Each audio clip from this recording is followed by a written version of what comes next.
at first when I started moving and dancing in a chair, I felt really weird and it felt really awkward.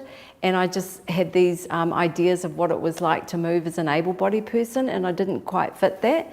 But the more I got a sense of how to move with my chair and the more embodied I became with the chair, the more I could see the potential. And actually, it just felt like dancing when I was bipedal, when I was walking around, but I was just moving in a different way.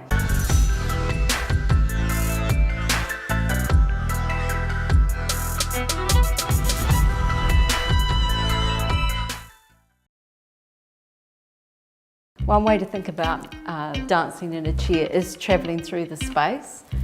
So, I mean, what's great in up-to-date chairs is that you can make really fast spins and you can do wheelies. And so you can make nice tight turns, and that's really good for partner dancing as well.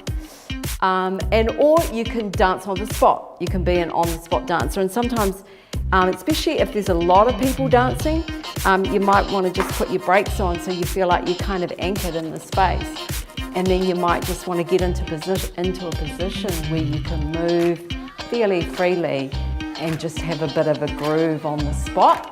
That can be good when it's pretty crowded.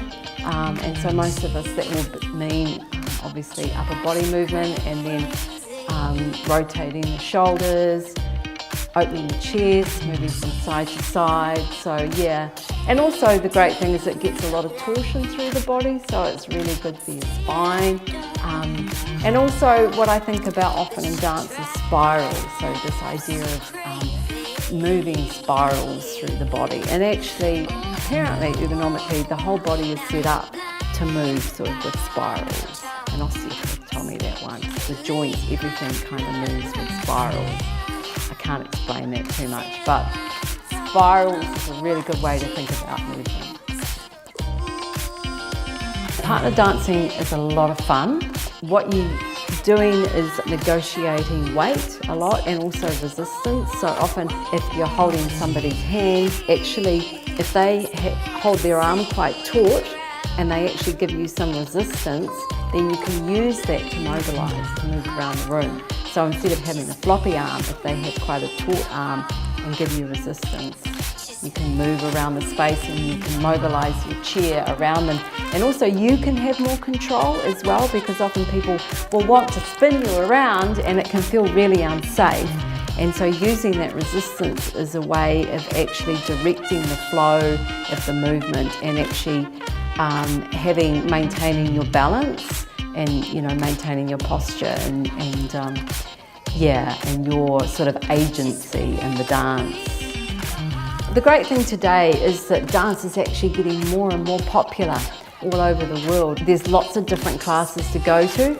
I go to classes called 5 Rhythms and Open Floor. It's basically free dance. I mean, people just move the way they want to. If you want to, you can lie on the floor the whole time.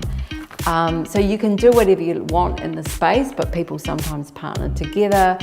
So there are lots of spaces, if you look around, where you can just go in and move how you want to and just explore things. Sometimes it's fun to go with a friend. Hey, so thanks for watching Wheelie Good Tips. I really hope to see you on the dance floor.